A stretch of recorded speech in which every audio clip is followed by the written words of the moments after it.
Hello students, आज के video में मैं आप लोग को एक्सप्लेन करूंगा चैप्टर 1 का एग्जांपल 3।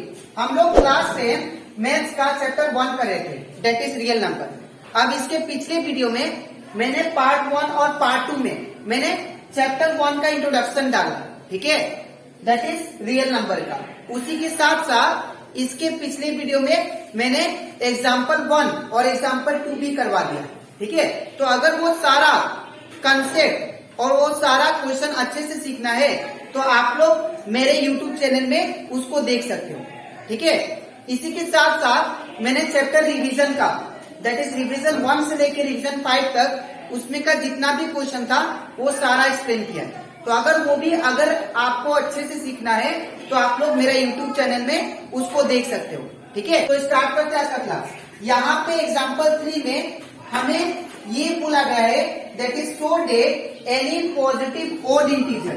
हम लोग को क्या करना है, कोई भी पॉजिटिव ओड इंटीजर कंसीडर करना है और वो कंसीडर करके हमें क्या करना है, उसको रिप्रेजेंट करना है 4³+1 4³+3 में, ठीक है।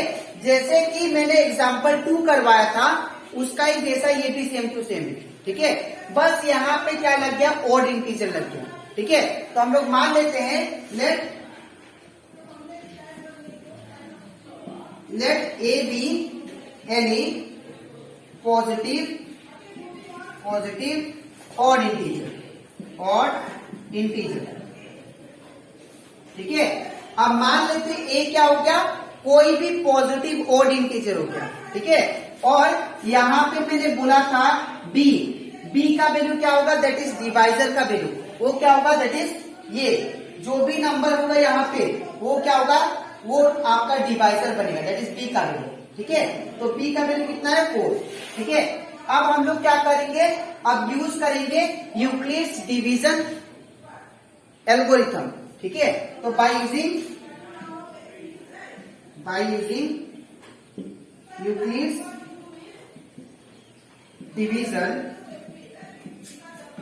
Division lemma. तो यूक्लिड्स डिवीजन लेमा के हिसाब से क्या था, दैट इज A = BQ+R, ये इक्वेशन था। यहाँ पे A क्या है, A is the divided, B is the divisor and Q is the quotient and R is the remainder, ठीक है। और यहाँ पे कंडीशन भी था कि 0 क्या है, <= R है, और R क्या है, R का भी किससे, B से, ठीक है। R इज द रिमाइंडर, ठीक है। अब यहाँ पे वैल्यू पुट करते हैं, A = B का वैल्यू कितना है, 4, तो यहाँ पे क्या हो जाएगा, 4Q+R, ठीक है।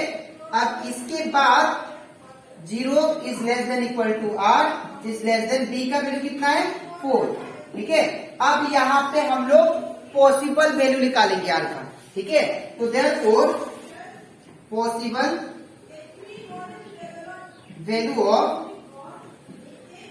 R, तो R का पॉसिबल वैल्यू क्या आएगा, मैंने आप लोग को समझाया था, ये 0 तो कंपलसरी आएगा, ठीक है। ये 0 जो है कंपलसरी आएगा, ठीक है। लेकिन R का वैल्यू किससे कम होगा, जो यहाँ पे नंबर होगा 4 से कम, तो 0 1 2 3 तक आएगा, ठीक है। अगर यहाँ पे 5 होता तो 0 से लेके 4 तक आता, अगर यहाँ पे 6 होता तो 0 से लेके 5 तक आता, ठीक है। वो डिपेंड करता है यहाँ पे जो नंबर होगा, ठीक है। अब यहां से हम लोग ओड वैल्यू निकालते हैं R का, ठीक है। ये तो पॉसिबल वैल्यू हो गया, अब हम लोग निकालते हैं odd value of R equal to क्या हो जाएगा, यहां से ओड वैल्यू क्या है, 1 और 3, तो 1,3 क्या हो जाएगा, दैट इज इसका ओड वैल्यू, ठीक है। अगर ये ओड वैल्यू हो गया, अब हम लोग को क्या करना पड़ेगा, ये वैल्यू पुट करना पड़ेगा, दैट इज दिस इक्वेशन में, ठीक है। तो 4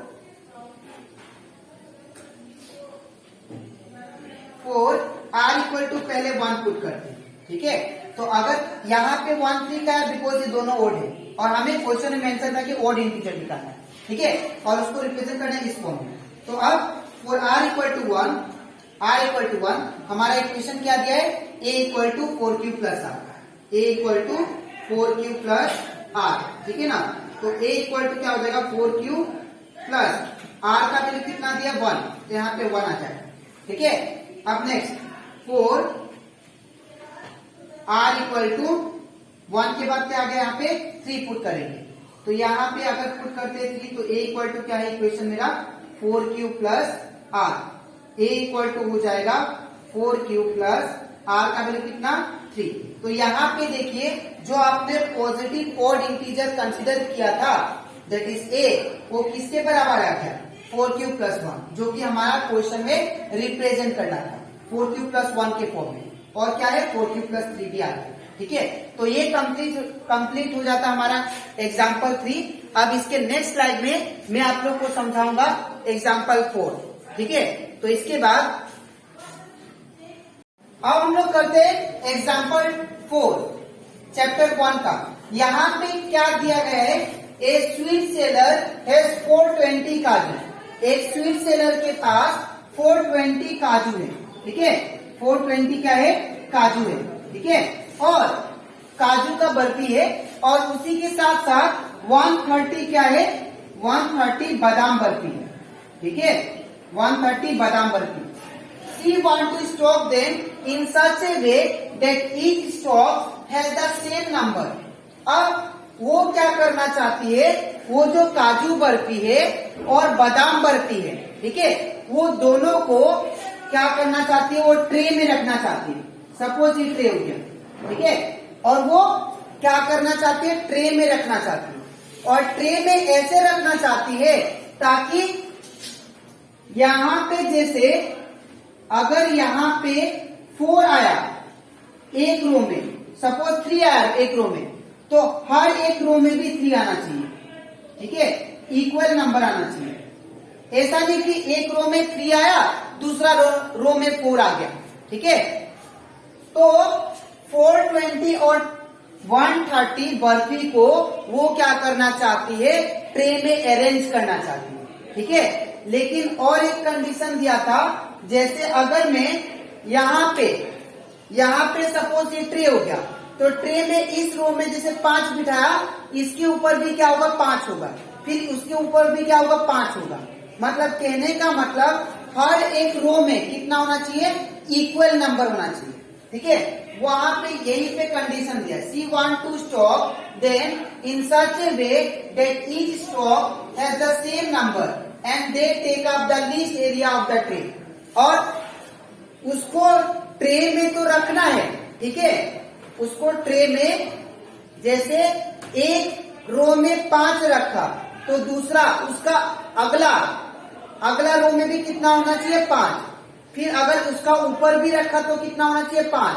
फिर उसका ऊपर भी रखना होगा तो कितना रखना पड़ेगा 5। मतलब कहने का मतलब अगर सपोज यहाँ पे 3 हो गया, फिर यहाँ पे 3 हो गया, फिर यहाँ पे 3 हो गया, तो अगर टोटल काउंट करो तो यहाँ पे टोटल एक बार में कितना आ गया बर्फी, 3 3 6 3 में 10 11 12 13 14 15, मतलब 15 बर्फी रख दिया।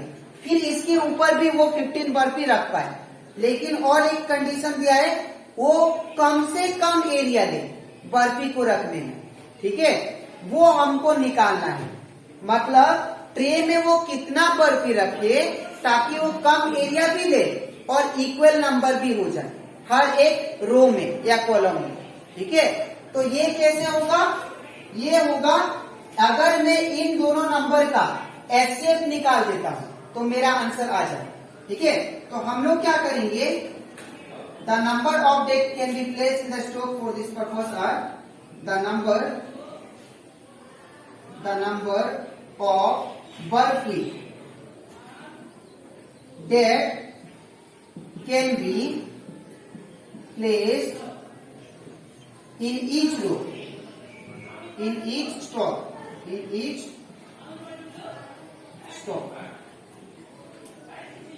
और एक बात याद रखिएगा, हर एक स्टॉक में क्या होना चाहिए, इक्वल नंबर होना चाहिए। ठीक है, तो इन each stock for this purpose ये कैसे आएगा, ये आएगा एचसीएफ ऑफ दिस 2 नंबर। अगर मैं इन दोनों का एचसीएफ निकाल देता हूं तो जो नंबर आएगा वो याद रखिएगा, दैट मीन्स एक ट्रे में उतना क्या होगा बर्फी होगा और उसके ऊपर क्या होगा बर्फी रखते जाएंगे। और वो कम से कम एरिया लेगा, ठीक है। और तो लिखेंगे equal to HCF of what 420 and 130, ठीक है। अब इसका हम लोग एचसीएफ करते हैं, तो इसमें क्या यूज करेंगे, बाई यूजिंग यूक्लिड्स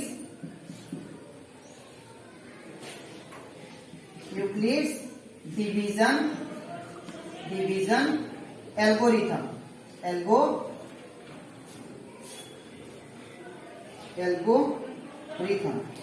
तो एल्गोरिथम के हिसाब से, यूक्लिड्स डिवीजन एल्गोरिथम के हिसाब से क्या था, दैट इज इसमें से दोनों में से बड़ा नंबर आपको देखना है। तो बड़ा नंबर कौन सा है, 420, तो 420 लिख लिया इक्वल टू, ये क्या होगा 130, ठीक है। हमको किस फॉर्म में रिप्रेजेंट करना होता है, that is a equal to b q plus r के फॉर्म में, ठीक है। तो यहाँ पे क्या होगा, आप क्या करो 420 को 130 से डिवाइड करो। तो अगर इसको डिवाइड करते हैं तो यहाँ पे डिवाइड करने के बाद दैट इज 420 130, ठीक है। तो 130 13 4 जा 52 13 3 जा, अगर 133 जा करते हैं तो कितना आएगा 390, इसको माइनस कीजिए आप लोग तो कितना आएगा, इट बिकम 0, और 12 में से 9 गया तो कितना होगा, दैट इज 3, ठीक है, 30 आ गया। तो हम लोग इसको कैसे लिखेंगे, मैंने लास्ट क्लास आप लोग को सिखाया था 130 और इसका मल्टीप्लाई होता है, तो 130 इंटू क्या होगा 3 प्लस कितना होगा 30, जो रिमाइंडर होता है उसको प्लस करते हैं, ठीक है। अब यहाँ पे लास्ट में 0 नहीं आया तो क्या करेंगे 130 को इस तरह, तो 130 इज इक्वल टू क्या होगा 30, ठीक है। अब इसको फिर से डिवाइड करते हैं क्योंकि लास्ट में 0 नहीं आया ना, इसीलिए अब क्या करेंगे 130 को किससे डिवाइड करेंगे, 130 को 30 से, ठीक है। तो 34 जा कितना होता है 120, इसको माइनस करो आप लोग कितना आएगा, दैट इज 10, ठीक है।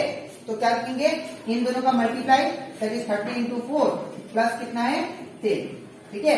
अब क्या करेंगे, यहाँ पे लास्ट में 0 नहीं आया, ये पूरा नंबर 0 नहीं है ना, तो इसको हम लोग फिर से रखेंगे यहाँ पे 30 इज इक्वल टू 10।